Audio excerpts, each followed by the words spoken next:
children, are you ready for today's story? Gather round and get cozy. Put away your toys and any distraction, and make sure your ears are ready to listen. Let's take a deep breath together and get ready to discover something amazing. Genesis 44. The Missing Cup. After a joyful reunion in Egypt, Joseph's brothers were on their way back to Canaan, their sacks filled with grain, and their hearts lightened by the safe return of their youngest brother, Benjamin.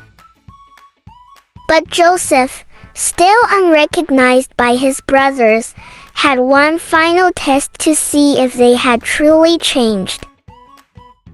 He instructed his steward to secretly place his special silver cup into Benjamin's sack. Then he sent the brothers off on their journey home. Shortly after they departed, Joseph sent his steward after them. When the steward caught up, he accused them. "Why have you repaid kindness with evil? My master's silver cup is missing, and it was last seen with you." The brothers were shocked. "We would never do such a thing," they exclaimed. "If any of us has a cup, let him die, and the rest will become your slaves." The steward replied, "Only the one found with the cup will become my slave. The rest may go free." He searched each sack, starting with the oldest and ending with the youngest. When he opened Benjamin's sack, there it was, a silver cup. The brothers were devastated. They tore their clothes in grief, loaded their donkeys, and returned to the city. Back at Joseph's house, they fell to the ground before him. Joseph said, "What have you done? Don't you know a man like me can find things out?" Judah stepped forward and said, "What can we say? God has uncovered our guilt. We are now your slaves." But Joseph replied, "Far be it from me to do that. Only the man who was found with the cup will become my slave. The rest of you, go back to your father in peace." Then Judah approached Joseph and pleaded, "Please, my lord, let me speak. Our father is old, and he loves Benjamin dearly. If we return without him, our father will die of sorrow. I guaranteed his safety. Please, let me stay as your slave instead of the boy. Let him return with his brothers." Joseph could no longer control his emotions. He ordered everyone to leave the room. Then he revealed his identity to his brothers, saying, "I am Joseph, your brother." This story teaches us about forgiveness, repentance, and the importance of family. Joseph tested his brothers to see if they had changed, and they showed that they had become more caring and responsible. It's a reminder that people can change for the better and that forgiveness can heal even the deepest wounds. Thanks for listening, and don't forget to share your lessons with your friends. I will see you next time for another fantastic story.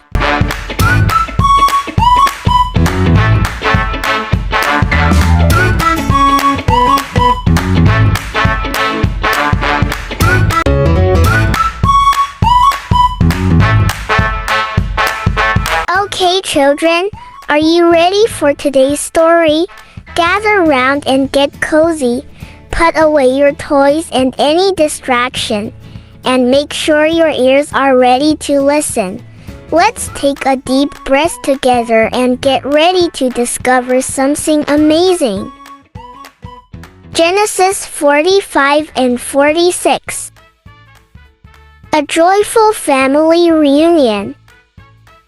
Joseph's brothers stood frozen, their eyes wide with shock.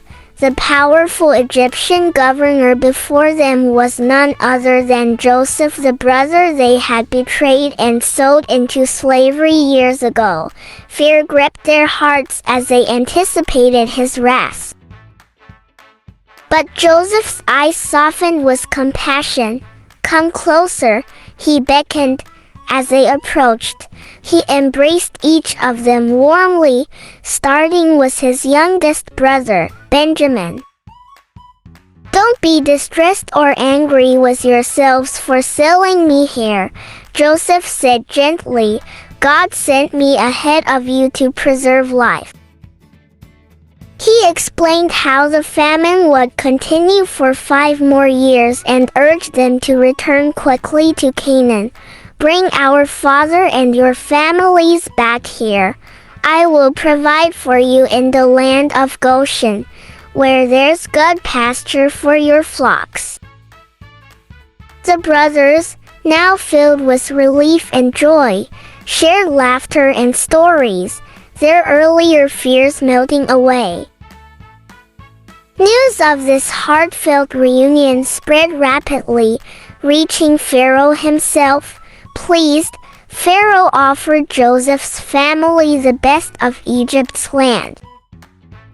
The brothers hurried back to Canaan, their hearts bursting with excitement.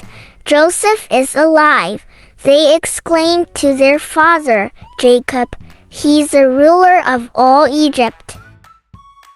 Jacob was stunned and skeptical until he saw the wagons and gifts Joseph had sent. Realizing the truth, his spirit revived. Without delay, the entire family packed their belongings, leaving behind their tents and memories of sorrow. Together, they journeyed to Egypt, where a new chapter of hope and unity awaited them. Thanks for listening, and don't forget to share your lessons with your friends.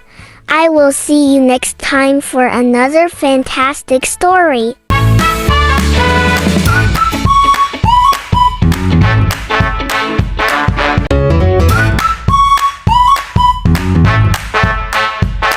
Okay, children, are you ready for today's story? Gather round and get cozy. Put away your toys and any distraction, and make sure your ears are ready to listen. Let's take a deep breath together and get ready to discover something amazing. Trouble in Egypt. The Book of Genesis. After Joseph brought his family to Egypt, they all settled in the place called Goshen. It was a rich, green land with plenty of grass for their sheep and animals. Joseph took good care of his father Jacob, his brothers, and their families through the difficult years of famine. Time passed. Jacob grew old and died. So did Joseph and his brothers, but their families kept growing. Soon, there were hundreds, then thousands, and then a huge nation of Israelites living in Egypt. Many years later, a new king, or Pharaoh, came to power in Egypt. He didn't remember Joseph or how he had saved the country during the famine. When he saw how many Israelites there were, he became afraid. "There are too many of them," the king said. "What if they join our enemies in war and try to escape from Egypt? We must stop them." So the king made the Israelites into slaves. He forced them to work hard, building his cities and carrying heavy stones. They made bricks all day under the hot sun. Life was very hard. But the harder the Egyptians worked them, the more the Israelites grew in number. This made the king even more worried. He came up with a terrible plan. Every baby boy born to the Israelites must be thrown into the Nile River. He commanded, only the girls may live. It was a sad and dangerous time for God's people, but even then, God had not forgotten them. He had a rescue plan already in motion. Thanks for listening, and don't forget to share your lessons with your friends. I will see you next time for another fantastic story.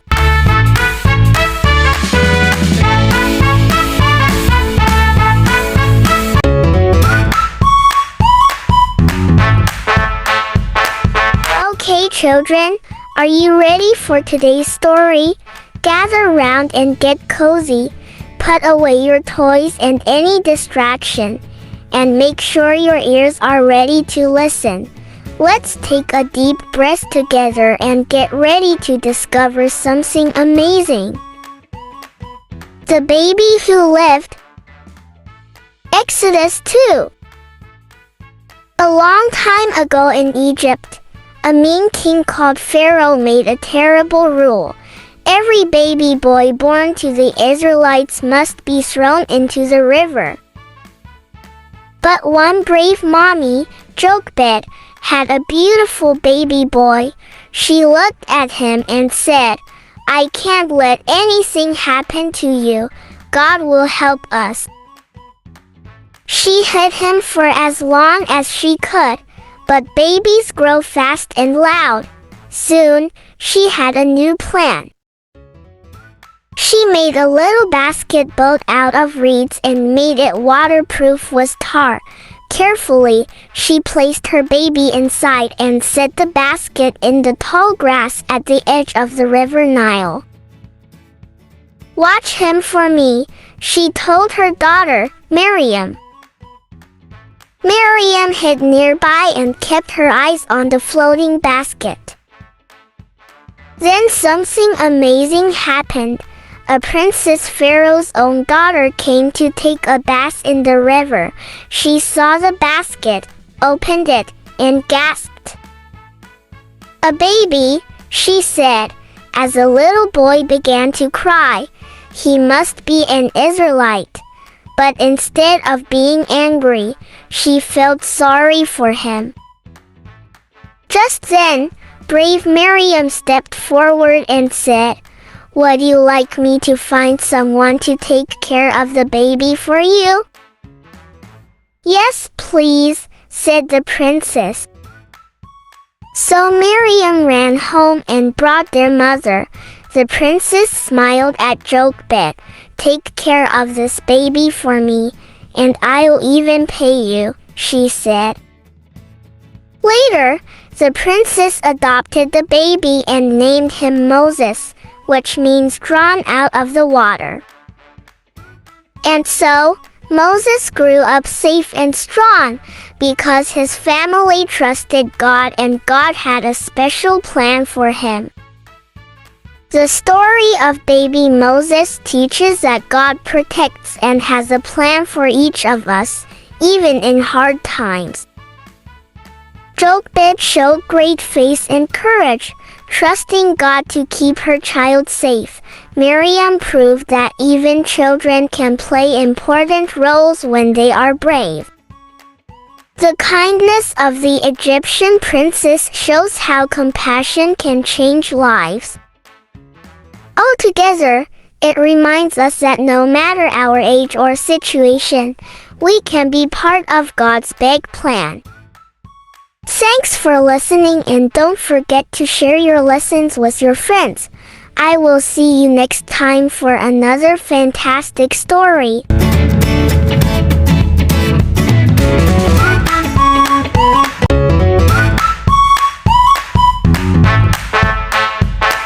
Okay, children, are you ready for today's story? Gather round and get cozy. Put away your toys and any distraction, and make sure your ears are ready to listen. Let's take a deep breath together and get ready to discover something amazing. Moses and the 7 sisters. Exodus 2. Moses had hoped that he would be able to rescue his people from their unhappiness and slavery, but instead he had to escape from Egypt to save his own life. Now, in the land of Midian, he sat sadly by a well. Soon, 7 girls, all sisters, came towards him. They wanted water to fill the troughs for their father's flocks. Just then, some shepherds arrived and, pushing the girls roughly aside, began to get water for their own flocks. Moses sprang up at once and went to help the girls. He drew all the water they needed, and the girls went home delighted. "You are home early," their father, Jethro, exclaimed. "A brave Egyptian rescued us from those bullying shepherds," they told him. "Where is he now?" Jethro asked. "Surely you did not leave him at the well. Go and ask him back to dinner." The girls hurried to find Moses and brought him home. Moses stayed with Jethro. He married Zipporah, one of Jethro's daughters, and looked after his flocks. He would lead them across the desert scrub in search of pasture. Once a prince in Egypt, Moses had now become a hard-working, humble shepherd. This story teaches us the importance of kindness and standing up for others. Just like Moses helped the sisters, we can help those in need, and when we do good, good things often come back to us. Thanks for listening, and don't forget to share your lessons with your friends. I will see you next time for another fantastic story.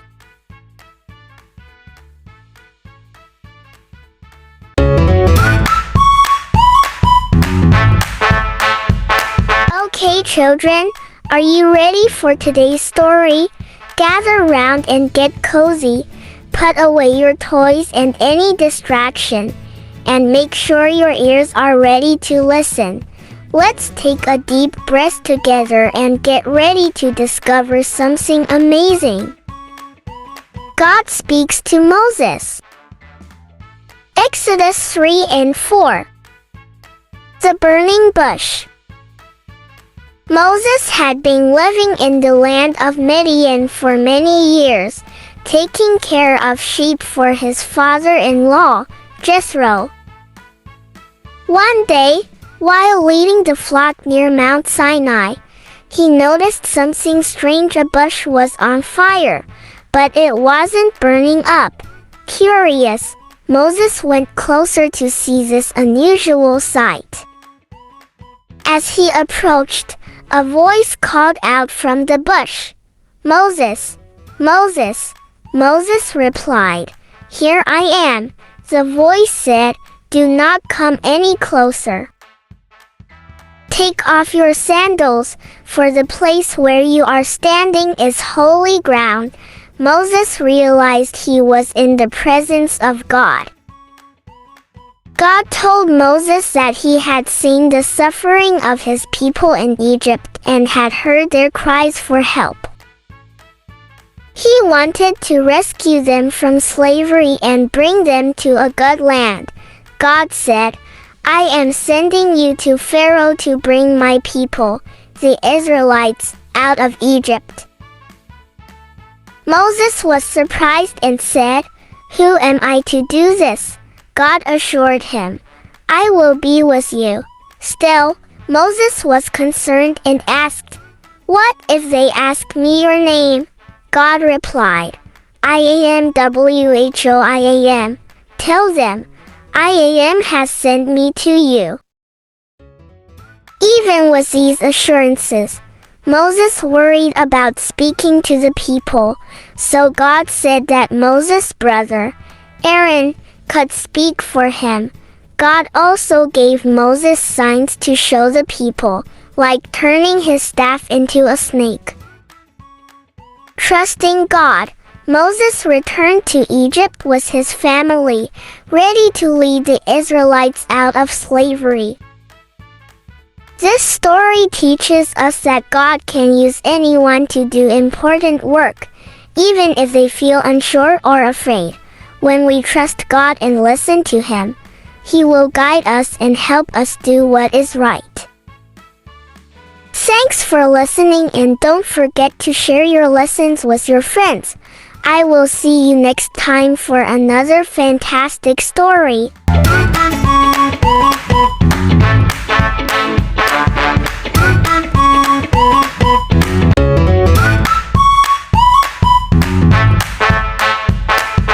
Okay, children, are you ready for today's story? Gather round and get cozy. Put away your toys and any distraction, and make sure your ears are ready to listen. Let's take a deep breath together and get ready to discover something amazing. Moses and the Stubborn King. Exodus 5. After many years away, Moses returned to Egypt with his brother Aaron, just as God had instructed. Together, they gathered the leaders of the Israelites and shared the good news. God had heard their cries and was ready to set them free from slavery. The people were overjoyed and praised God for His promise. Filled with hope, Moses and Aaron approached Pharaoh, the king of Egypt. They said, "The Lord, the God of Israel, says, 'Let my people go, so they may hold a festival to me in the wilderness.'" But Pharaoh replied, "Who is the Lord, that I should obey him and let Israel go? I do not know the Lord, and I will not let Israel go." Angered by their request, Pharaoh accused the Israelites of being lazy. He commanded his overseers, "You are no longer to supply the people with straw for making bricks. Let them go and gather their own straw, but require them to make the same number of bricks as before. Don't reduce the quota."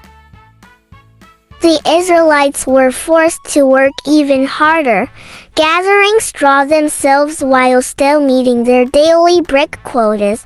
When they couldn't keep up, the overseers beat them. The Israelite foreman pleaded with Pharaoh, but he refused to listen, insisting they were lazy. Disheartened, the Israelites turned on Moses and Aaron, saying, "May the Lord look on you and judge you. You have made us obnoxious to Pharaoh and his officials and have put a sword in their hand to kill us." 1. Moses cried out to God, questioning why he had sent him if things were only getting worse. God reassured Moses, reminding him that he would keep his promise. Though Pharaoh's heart was hard, God would show his power and deliver his people. The story teaches us that sometimes things may seem to get worse before they get better, but we can trust that God has a plan and will keep His promises, even when the journey is tough. Thanks for listening, and don't forget to share your lessons with your friends. I will see you next time for another fantastic story.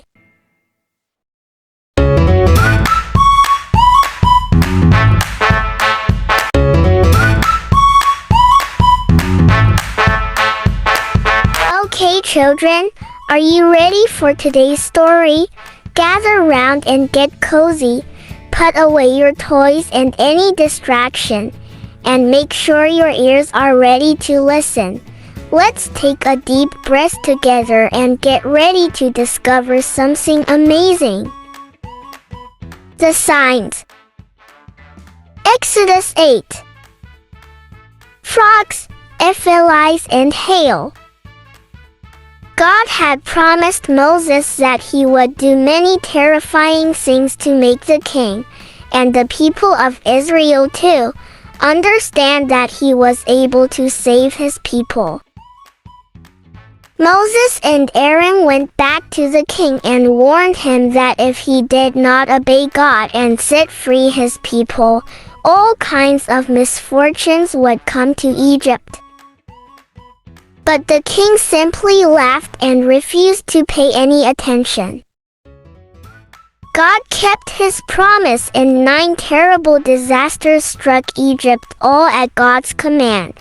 After each one, Moses went to the king and gave him the chance to change his mind and obey God, but every time the king hardened his heart. First, Moses raised his stick, on God's orders, and the life-giving water of the river Nile, which supplied all Egypt, changed to thick, red, using liquid. Then frogs came jumping out of the foul waters and hopped everywhere, into the houses, the beds and the ovens. At first the court magicians copied Moses, showing what wonderful tricks they could perform, but they could do nothing to cleanse the Nile water, or get rid of the frogs. The king was sorry for himself, and promised Moses that he would let the people go if their God would only take away the frogs. Moses prayed to God and the frogs died.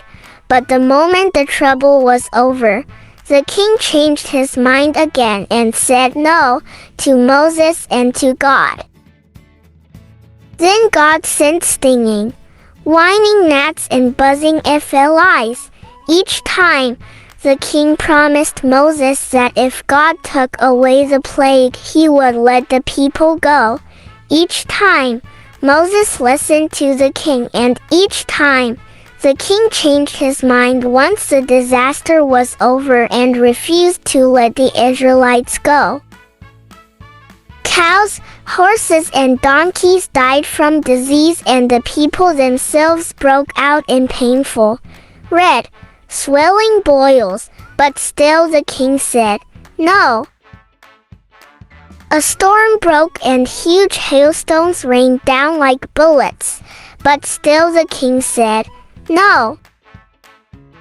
A plague of hungry locusts came like a black cloud and devoured all the crops. After that, the land was plunged for 3 days into black, inky darkness. In Goshen, the people of Israel were kept safe from these troubles. God had proved that he was stronger and greater than all the gods of Egypt and their clever magicians. But still the king said, no. Thanks for listening, and don't forget to share your lessons with your friends. I will see you next time for another fantastic story.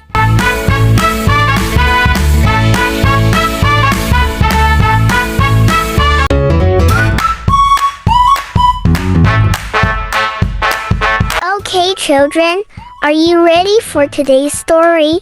Gather round and get cozy.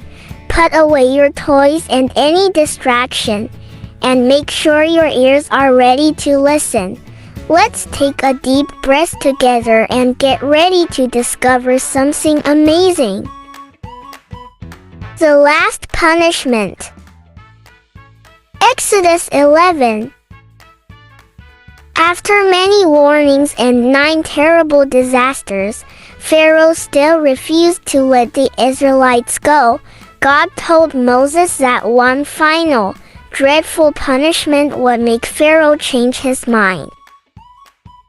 Moses went to Pharaoh and said, at midnight, God will pass through Egypt, and every firstborn son will die, from the son of Pharaoh to the son of the poorest servant.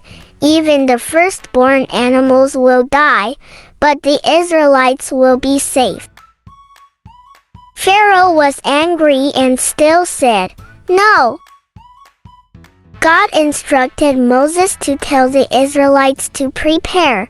Each family was to take a perfect lamb, kill it, and put its blood on the doorframes of their houses. They were to stay inside that night.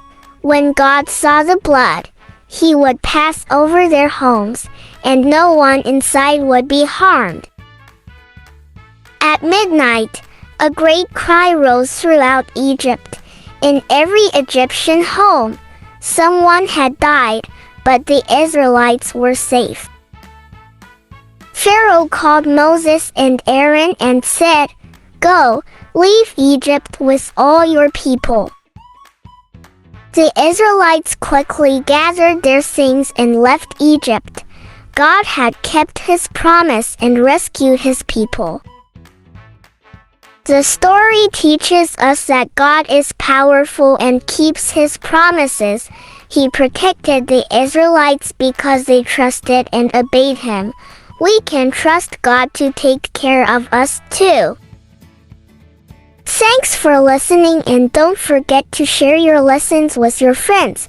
I will see you next time for another fantastic story.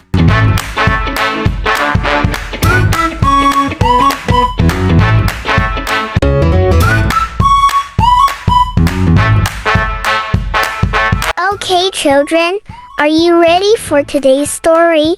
Gather round and get cozy. Put away your toys and any distraction, and make sure your ears are ready to listen. Let's take a deep breath together and get ready to discover something amazing. The first Passover. Exodus 12. Moses gathered all the leaders of the Israelite families. Listen carefully. He said, "Tonight something very serious will happen. God's angel will pass through Egypt, and the oldest child in every Egyptian family will die.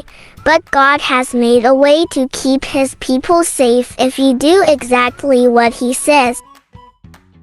Then Moses gave them God's special instructions.